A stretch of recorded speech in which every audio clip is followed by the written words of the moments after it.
Let's go. Doc, I've been waiting for this episode. The forecasting problem and the central tendency trap. James, so have I.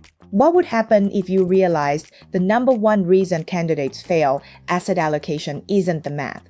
It's forecasting bias. If you don't listen to this, you'll likely fall into the trap of appraisal smoothing, which makes volatile assets look like safe havens when they are actually landmines. The CFA Institute loves to trap you on this because it artificially lowers perceived risk. Here is the logic you need to beat them. Forecasting isn't about finding a static number, it's about understanding how and why the environment shifts. James, why is this so much harder than just looking at a historical average? It's like trying to predict the weather in London by looking at a photo of a sunny day from 1994. The nature of the problem is that investment opportunities change in systematic but imperfectly predictable ways. You can't just estimate a constant, unknown parameter like a single expected return and go home. Exactly, James. We must recognize that investment opportunities are non-constant, yet virtually all forecasting techniques rely on the concept of central tendency, which is the idea that metrics eventually revert to levels consistent with economic fundamentals. While we see momentum or clustering, where high volatility follows high volatility over the long run, asset prices and risk premiums tend to converge toward a mean. In practice, forecasting the expected return, the anticipated value of an investment's future return, is our most critical task because it drives almost every allocation decision. So it's a game of mean reversion, where the rubber band eventually snaps back to the center? If the expected return is the king of the mountain, how do we actually go about guessing where it's headed? We categorize the approach into three buckets: formal tools, which are replicable research methods; surveys, which gauge the consensus views of experts; and judgment, a qualitative synthesis filtered through experience. While surveys help identify the herd mentality, judgment is required to apply psychological and economic insights to the numbers. Let's seek the Level 3 secret for this part of the curriculum. The CFA expects you to know that the choice of a forecasting technique is effectively a choice of the information on which the forecast is conditioned. I love that. It's like choosing whether to judge a restaurant by its Yelp reviews, surveys, or the chef's resume, judgment. But if we go formal, we're talking about the heavy machinery, right? Precisely. The formal tools are split into statistical methods, discounted cash flow, DCF, and risk premium models. Statistical methods like sample statistics using historical averages are the most basic but suffer from sampling error, where the historical data doesn't accurately represent the future. Then there is shrinkage estimation, which is two estimates are better than one approach that weights a historical estimate against a prior or anchor, like a global average, to reduce forecast errors. Shrinkage sounds like what happens to my bank account after a vacation. So we're blending the past with a logical anchor to stop the forecast from flying off the rails? Correct. And the third statistical tool is time series estimation, which uses lagged values or past data points of a variable to predict its future. While these models capture dynamics well, they are reduced form, meaning they summarize data without explaining the underlying economic drivers. On the exam, if they ask you to justify a forecast, you must mention whether the model accounts for these fundamental drivers or just the data's own shadow. If statistical methods are just looking at the shadow of the data, then discounted cash flow must be looking at the actual object casting it, right? That is a perfect transition, James. Discounted cash flow, or DCF, is the idea that an asset's value equals the present value of its expected future cash flows. It's used to find intrinsic value, the fair price based on fundamentals. While DCF is a conceptual framework for equities due to cash flow uncertainty, it is a precise valuation tool for fixed income, because those cash flows are governed by explicit rules. All right, let's discuss the fixed income foundation and the DCF hammer. The number one reason candidates fail fixed income forecasting isn't the complex formulas. It's forgetting that bonds have a pull to par that equities don't. If you don't listen to this, you'll treat a bond portfolio like a volatile stock index and miss the fact that your horizon dictates whether a rate hike is your best friend or your worst enemy. Here is the logic you need to beat the exam. Discounted cash flow (DACF) is the only method precise enough for individual security trades because cash flows are known or can be modeled with high accuracy. James, how do we simplify this micro-precision for a high-level portfolio? Think of a bond like a train schedule. You know exactly when the coupon passengers are getting off. To simplify, we use yield to maturity, YTM, which is the single discount rate that makes the present value of all those future passengers equal the current market price. It's a reasonable first approximation of your expected return. Exactly, but the level 3 secret is that realized return rarely equals the initial yield to maturity. There are two main culprits. First, if your investment horizon, the length of time you plan to hold the asset, is shorter than the bond's maturity, any interest rate change creates a capital gain or loss. Second, the reinvestment rate, the interest earned on coupons, might be higher or lower than that initial YTM. On the exam, if they ask you to justify why a return differed from the YTM, you must point to these two opposing forces. It's a tug of war. If rates go up, your bond's price drops. Ouch! But your new coupons earn more interest. Yay! But there's a magic moment where they balance out, right? That magic moment is the Macaulay duration, which is the weighted average time until all cash flows are received. If your horizon equals the duration, the capital loss and the reinvestment gain roughly offset, leaving your return close to the original YTM. However, for horizons shorter than duration, the price hit dominates. For horizons longer than duration, the reinvestment juice wins. So if I'm a short-term trader, I'm terrified of rising rates. If I'm a pension fund with a 30-year view, I might actually be rooting for them? Precisely. Let's look at a level 3 math scenario. Imagine a manager named Elena with a portfolio yielding 3.0% and a modified duration, a measure of price sensitivity to rate changes of 6.0. If yields jump by 100 BPs, that's 1.0% over 1 year, her capital loss is roughly 6.0%. Even with some reinvestment help, her 1-year return is going to be deep in the red. That's a brutal hit for Elena. But if she holds that same portfolio for 10 years, those higher rates start working for her every single time a coupon hits her account. Correct. This is why we refine the pure DCF approach by projecting how rates will evolve over the horizon. While DCF is a conceptual framework for equities because their cash flows are a guessing game, in fixed income there is a tight connection between rates, valuations, and returns. So we've got the DCF hammer for precision. What's the next tool in the kit for when we want to build a return from scratch? That would be the building block approach, which estimates expected return as a sum of required compensation for specific risks. We combine the short-term default fee rate, the term premium, the credit premium, and the liquidity premium. Each represents a specific payment and investor demands for taking on a specific flavor of risk. It's like a risk sundae. You start with the vanilla base, risk-free rate, and then add sprinkles for time, fudge for credit risk, and nuts for illiquidity. Exactly. But remember, only the short-term rate is truly observable. The others are embedded in the yields and require a bit of detective work to extract. If you want to see how we build this sundae to pass the exam, we need to dive into the first block, the short-term rate. I'm ready to be a detective. Let's break down the first building block. The short-term default free rate? The number one reason candidates fail the building block section is thinking the risk-free rate is just a static number on a screen. If you don't listen to this, you'll ignore the central bank's path of rates and get blindsided by a yield curve that doesn't match your forecast horizon. The CFA Institute loves to test you on normalization, the logic you need to beat them when rates are negative or extreme. James, if the foundation is default free, why is it so complicated? It's like the foundation of a house. It looks solid, but if the ground, the economy, shifts, the whole house tilts. We usually use a government zero coupon bill like a 3-month treasury. But if you're looking 10 years out, using today's 3-month rate is like predicting next year's rent based on today's lunch price. Exactly, James. We have two choices for long horizons: use a zero coupon bond that matches the horizon, or estimate the return of rolling over short-term bills. The second approach is often better because it accounts for the path of short-term rates, which mirrors the cyclical dynamics of monetary policy.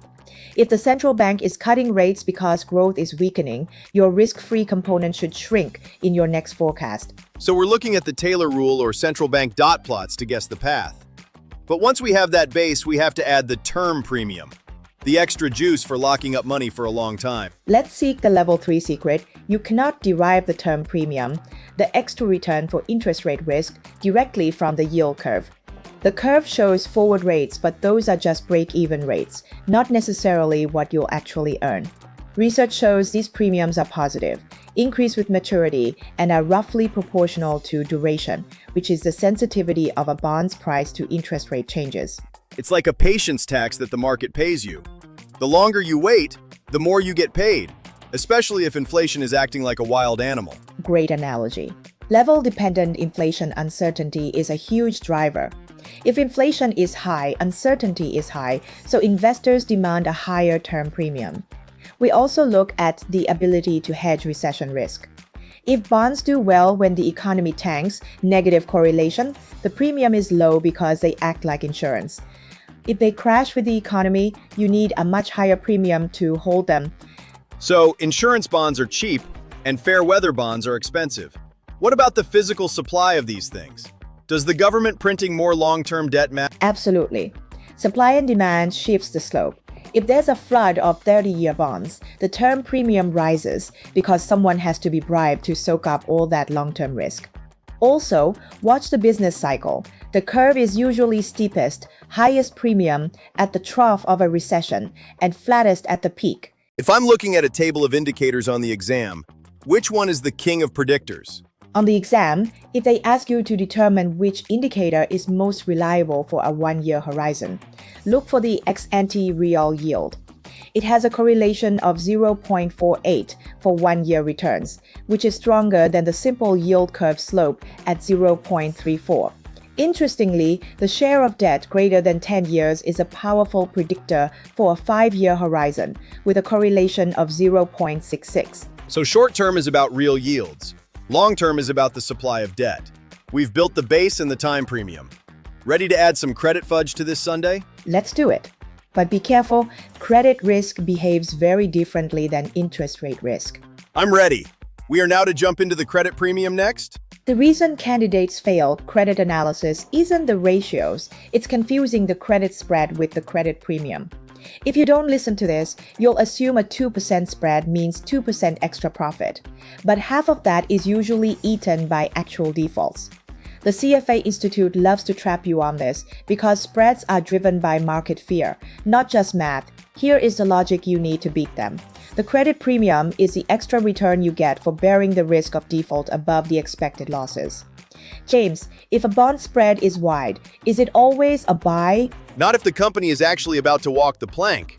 It's like a steakhouse charging $50 extra for a mystery steak.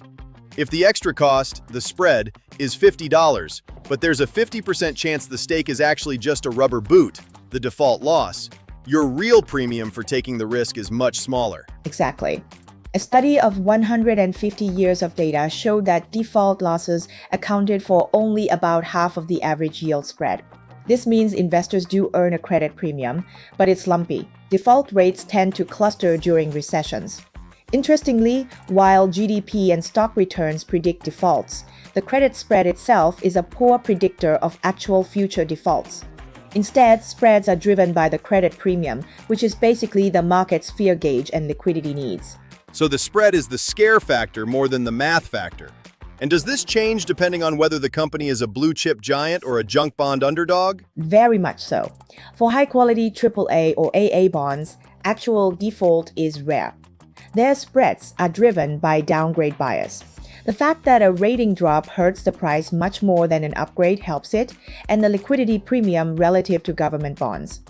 But for below investment grade junk bonds, actual default losses are the star of the show, and those losses get worse exactly when the economy is in the trash. It's the double whammy. The company goes bust right when you're losing your job. That's why you demand a huge bribe to hold them. But what about the time factor? Does a 30-year corporate bond pay a better premium than a 2-year one? Surprisingly, no. Historical evidence suggests credit premiums are often most generous at the short end of the curve. This is due to event risk, the sudden out-of-the-blue default and illiquidity, because older bonds stop trading as they approach maturity. Many pros use a credit barbell. They take their credit risk in short-term bonds and their interest rate risk in long-term government bonds. I love a good barbell. All the muscle, none of the middle ground fluff. So if I'm looking at a dashboard of indicators, what's my level 3 cheat sheet for corporate bond performance? On the exam, if they ask you to justify a bullish outlook for corporates, look for a high corporate option adjusted spread OAS. A wide OAS is a cushion against losses. Also, watch for high equity volatility VIX. If the VIX is spiking, risk premiums are usually high across the board, meaning you're getting paid well to step in. High VIX means everyone else is running for the exits, and I'm the one getting paid to hold the door open. Got it. What's the last piece of the puzzle to finish our risk-return Sunday? That would be the liquidity premium, the most overlooked building block. It's the exit tax you pay when you want to leave the party early. Let's talk about that exit tax.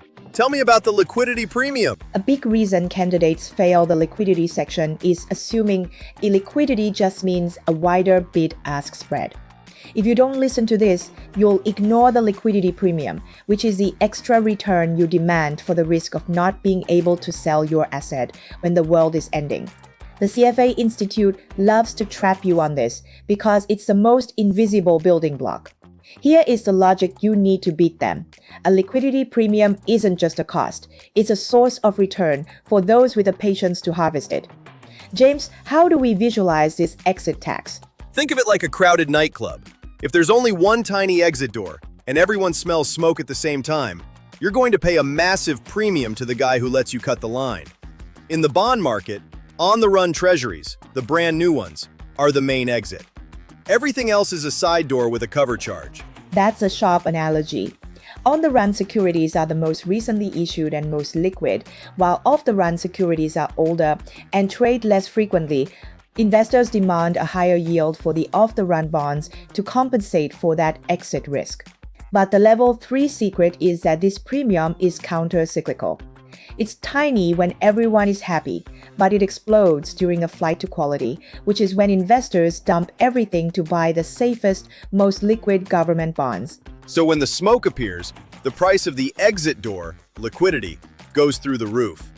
If I'm a long-term investor who doesn't need to leave the club, I can just sit at my table and collect that extra yield, right? Exactly. We call that harvesting the liquidity premium. But be careful. Identifying the premium is hard because it's often bundled with credit risk. On the exam, if they ask you to justify why a private equity fund or a small cap bond has a higher expected return, you must mention the liquidity premium as a distinct component. You are being paid for the lockup period where your capital is inaccessible. It's like a high-yield savings account that freezes your debit card for 5 years. You better be getting paid a lot more for that. Now, we've built the whole bond return Sunday. How do we summarize this for the exam? Let's do a quick GPS check. We've covered the short-term rate, the base, the term premium for duration risk, the credit premium for default and downgrade risk, the liquidity premium for the exit tax. Expected return equals the sum of these four. If any of these blocks go up, your required return goes up, and the current price of the bond must fall. If the bribe premium goes up, the price goes down. Simple. But wait, Doc, we've been talking about bonds. What happens when we move to the wild west of the stock market? That's where the Grinold-Kroner model comes in. It's the gold standard for equity forecasting at level 3. It moves us away from just risk blocks and into growth and valuation blocks. Grinold-Kroner sounds like a firm of expensive lawyers. Is the math as scary as the name? It's actually very logical once you see the direction of the math. We are going to break down how dividend yield, earnings growth, and repricing PE changes create your total return. Ready to switch gears to equities? I've got my gear shift ready. Let's tackle the Grinold-Kroner model. What would happen if you walked into the exam and realized the number one reason candidates fail equity forecasting isn't the algebra? It's miscounting the growth components. If you don't listen to this, you'll double count inflation or completely miss how a company buying back its own shares actually hands you a return. The CFA Institute loves to trap you on the Grinold-Kroner model because it forces you to reconcile the income statement with the stock price. Here is the logic you need to beat them. The Grinold-Kroner model breaks the expected return into three distinct stories: income, growth, and revaluation. James, how do we visualize this without a whiteboard? Think of it like owning a local pizza shop. Your return comes from three places: the cash the shop gives you at the end of the month, income; the shop getting bigger and selling more pizzas, growth; and someone else being willing to pay a higher multiple for the shop because pizza is suddenly trendy, revaluation. That's a perfect mental model. Let's look at the direction of the math in the Grinold-Kroner formula. The first piece is the expected income return, which is simply the dividend yield. If the dividend yield goes up, your return increases dollar for dollar. But here is the level 3 secret. The second piece is the expected nominal earnings growth. This is where the trap lies. Nominal growth is the sum of real earnings growth and expected inflation. If inflation goes up, your nominal growth goes up, and your expected return rises because firms are assumed to pass costs to customers. So if the pizza shop grows by 2% because more people come in, and prices go up 3% because flour is more expensive, my total growth is 5%. But what about that weird delta S thing, the change in shares? That is the expected repricing return. In the formula, we subtract the percentage change in shares outstanding. If a company does a share buyback, the number of shares goes down. In the math, subtracting a negative number becomes a positive. So buybacks increase your return. Conversely, if the company issues new shares, diluting you, the number of shares goes up, which shrinks your final result. Got it. Shrinking the share count is like cutting the pizza into fewer, bigger slices. My slice gets bigger. And the last part is the PE multiple, right? Correct. The final term is the expansion or contraction of the PE ratio. If investors become more optimistic and pay 20x earnings instead of 15x, that multiple expansion adds to your return. On the exam, if they ask you to formulate an equity return, you must sum these up: dividend yield plus real growth plus inflation, change in shares plus change in PE. Let's try a quick mental math problem. Say we have Pizza Corp. Dividend yield is 2%. Real earnings growth is 3%. Inflation is 2%. They are issuing 1% new shares to pay employees. And the PE is expected to stay exactly the same. What's the damage, Doc? Let's track the direction. We start with 2% yield. We add 3% real growth and 2% inflation to get 5% total growth. Now we address the shares. They are issuing 1%, which is dilution, so we subtract 1%. Since the PE change is 0%, we ignore it. So 2 plus 5 minus 1 equals 6% expected return. If the PE were expected to grow by 1%, we'd be at 7%. 6% for the pizza shop. Not bad. But what if we aren't looking at a single stock? What if we're looking at the whole world through a macro lens? That's where the Singer-Terhaar model comes in. It's for when you want to see if an asset is fairly priced relative to the rest of the global market. It's a universal translator of expected returns. A universal translator for the global market? Now you're speaking my language. Be ready for the Singer-Terhaar model, the universal translator. What would happen if you were asked to price a private equity fund in a remote market and you only had data for the US S&P 500? If you don't listen to this, you'll fail to account for how segmented or integrated a market is, leading to a massive mispricing error.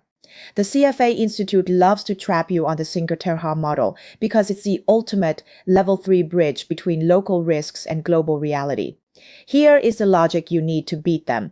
Every asset's risk premium is just a mix of its global correlation and its local standalone volatility. James, how do we make sense of this universal translator? Think of it like a professional athlete's salary. In a fully integrated world, they get paid based on the global league standards, global cap M. In a fully segmented world, They only get paid based on how much the local fans in their tiny hometown can afford. The Singer-Terhaar model just asks, how much of this athlete belongs to the world, and how much is stuck in the hometown? Exactly. The model starts with the capital asset pricing model CAPM, but it modifies it. For a fully integrated market, the risk premium is a product of the asset's correlation with the global portfolio, the asset standard deviation, its total risk, and the global Sharpe ratio, which is the price of risk for the whole world. If the correlation is 1.0, you are fully exposed to global swings. If it's 0.5, you only feel half of that global risk.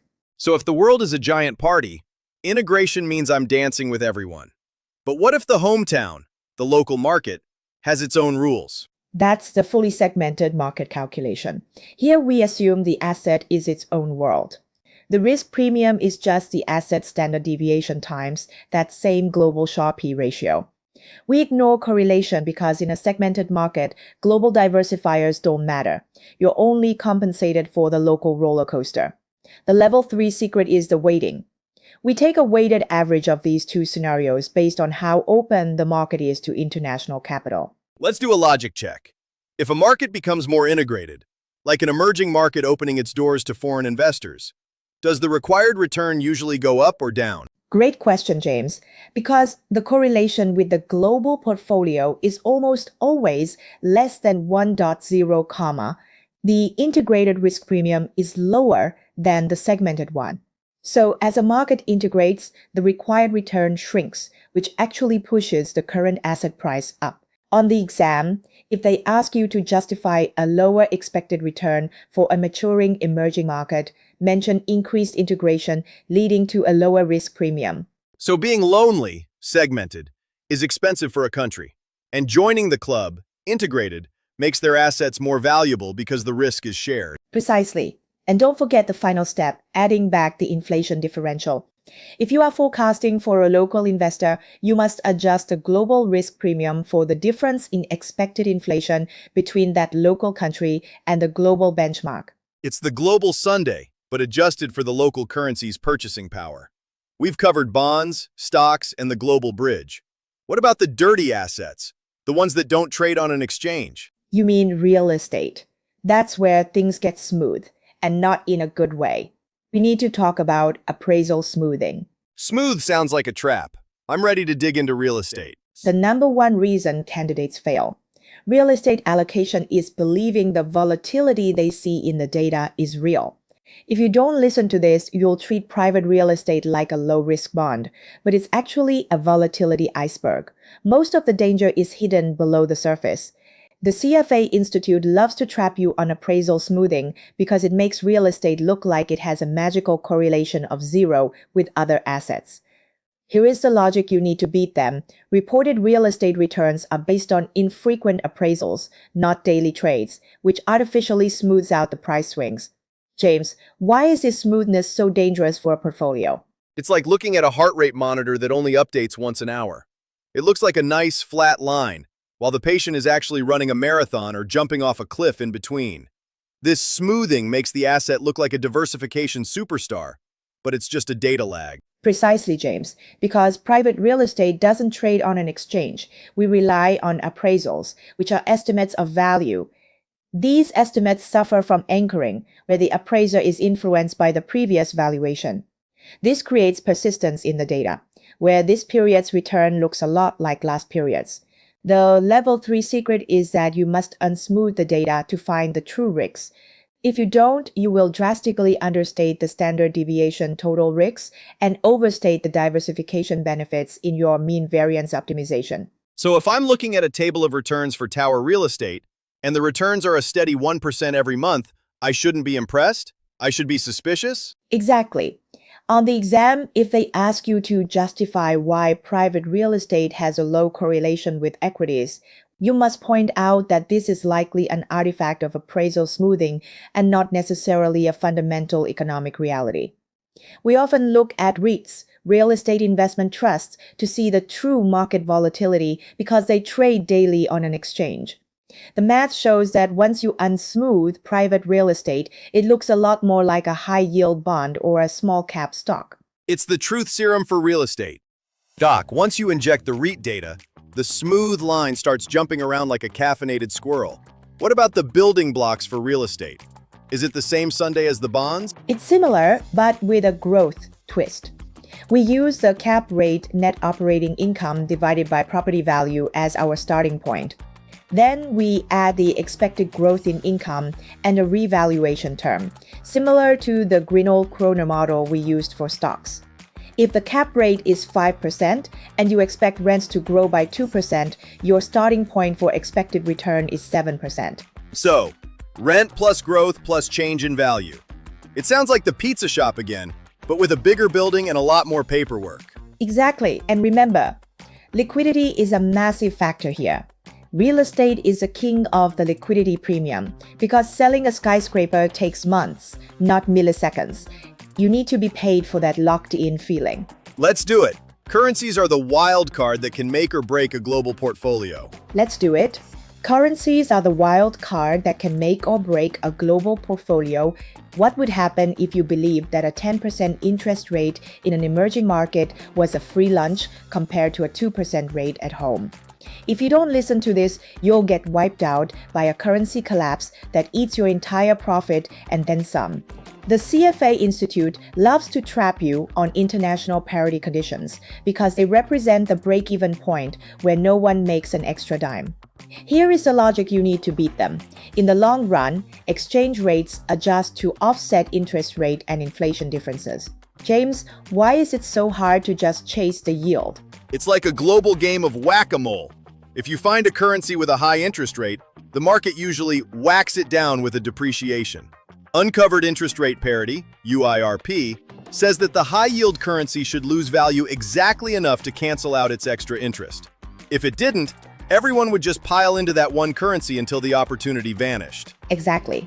The level 3 secret is that while covered interest rate parity, which uses forward contracts to lock in rates, is held together by arbitrage and almost always holds, uncovered interest rate parity rarely holds in the short term.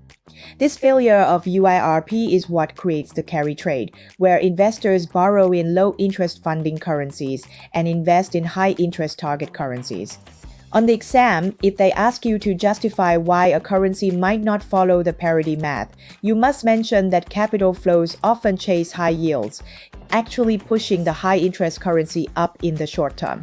So in the short term, the high-yield currency is the popular kid at the dance. Everyone wants it. But what about the Big Mac index? The idea that a burger should cost the same everywhere. That is purchasing power parity, PPP. It's the universal price tag. Relative PPP says that the change in the exchange rate should equal the difference in inflation rates between two countries.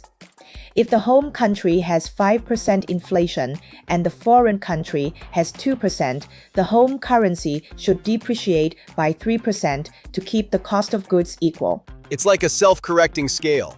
If my money loses value at home, inflation, the rest of the world notices and adjusts the exchange rate, so I can't export my inflation to them. Correct. But keep this in mind for the exam. PPP is a long-term anchor. It can take years for currencies to return to their PPP fair value. In the short term, exchange rates are driven by trade flows and capital flows. If a country has a massive current account deficit, meaning they are buying way more from the world than they are selling, they eventually have to pay the bill by seeing their currency weaken. So PPP is the destination, but the journey is a wild ride driven by trade and investors. If I'm looking at a table for a currency forecast, what's my level 3 checklist? On the exam, if they ask you to formulate an exchange rate forecast, look for interest rate differentials, the UIRP starting point, inflation differentials, the PPP long-term anchor, current account balances, the trade flow pressure. If a country has high interest rates and a shrinking deficit, its currency is likely to be much stronger than parity would suggest. High yield plus a healthy trade balance? That's the golden ticket. We've covered all the assets, Doc. How do we tie this whole mess back to the heartbeat of the economy? We do that by mapping every single asset class to the phases of the business cycle. It's the master key to passing the morning session. I'm ready to unlock the cycle. Let's bring it home. What would happen if you were asked to justify an overweight position in equities and you didn't check the yield curve slope? If you don't listen to this, you'll be buying cyclical stocks right when the central bank is slamming on the brakes. The CFA Institute loves to trap you on the initial recovery phase because that's where the most money is made, yet it's the hardest to spot. Here is the logic you need to beat them. Every asset class has a favorite season in the business cycle. James, if the economy is a seasonal calendar, how do we spot the springtime for our portfolio? Think of the initial recovery as the first warm day after a brutal winter. The ground is still frozen, unemployment is high, but the sun is out. Central banks are cutting rates. It's the Goldilocks zone. Low inflation and low rates mean stocks and bonds are both having a party. Exactly, but the level 3 secret is that this phase is short-lived. In the early expansion phase, growth accelerates and unemployment starts to drop. This is where the term premium begins to shrink because the central bank stops cutting and starts thinking about the next hike. On the exam, if they ask you to justify a shift from bonds to stocks, this is the phase you're looking for. Equities are the star here because earnings are surging, but long-term bonds start to feel the heat of rising yields. So early expansion is the summer. Everything is growing, the barbecue is on, and everyone is happy. Until the late expansion, when the neighbors start complaining about the noise. That noise is inflation. In late expansion, the output gap closes, inflation rises, and the central bank finally hikes rates to prevent overheating. This is a danger zone. The yield curve flattens because short-term rates are rising faster than long-term expectations. Equities might still be okay, but they become volatile as the equity risk premium gets squeezed by those higher risk-free rates. And then comes the slowdown and the recession, the autumn and winter of the cycle. If I see an inverted yield curve, am I basically looking at a winter is coming sign for my equity portfolio? Precisely, in a question, the yield curve is often at its flattest or inverted before it begins to steepen again, as the central bank cuts rates in a panic. This is where the credit premium explodes because defaults cluster. You want to be in high-quality government bonds here to capture that flight to quality. Let's do a quick GPS check. Initial recovery, buy everything. Early expansion, focus on stocks. Late expansion, be careful. Recession, hide in bonds. That's the master key. If you know the phase, you know the trade. Doc, I think we just gave them the roadmap to crush the morning session. Wow, we've come a long way. Let's do one final cheat sheet overview that ties all parts together into a single decision-making matrix. We've built the bond sundae, decoded the equity growth story, and exposed the real estate smooth trap. But here is the call to logic for the exam. If you understood this portfolio breakdown, you're going to need to understand the intertemporal consistency of these forecasts. You can't forecast high equity returns and high bond yields simultaneously without a massive spike in growth or inflation. James, give us the final mental model to keep these straight during the 4-hour morning session. It's like a control room with 4 main levers: growth, inflation, policy, and risk appetite. When the growth lever goes up, equities and real estate light up green. When the policy lever, rates, goes up, bonds turn red. The secret is that these levers are all connected by the business cycle gears. Exactly. Let's look at the summary matrix one last time for your notes. Recession/contraction. Inflation is falling, rates are falling. Action, overweight government bonds. Long duration is your best friend. Initial recovery, growth inflects upward, rates stay low. Action. This is the rocket ship phase for equities and high yield. Early expansion. Growth is strong, rates start to crawl up. Action, stay in equities, but start trimming bond duration. Late expansion. Inflation is the enemy. Central banks are aggressive. Action, move to inflation hedges like real estate. If you can unsmooth it and short-term cash. On the exam, if they give you a case study with a manager named Rahman, a classic CFA name, and he says the yield curve is flattening while inflation is 4%, he's telling you we're in late expansion. You need to tell him to stop chasing long-term bonds and watch his equity volatility. That's the level 3 mindset. You aren't just a calculator, you are a justifier. Every answer must follow the path. Observation, for example, narrowing spreads, followed by cycle phase, for example, early expansion, followed by asset action, for example, overweight credit. If you can do that, you aren't just guessing, You're speaking the Institute's language. If you understood this portfolio breakdown, you're going to need the next video on yield curve strategies to pass the morning session. Subscribe so you don't miss the next module. Good luck at the gym or in traffic. We'll see you in the next one.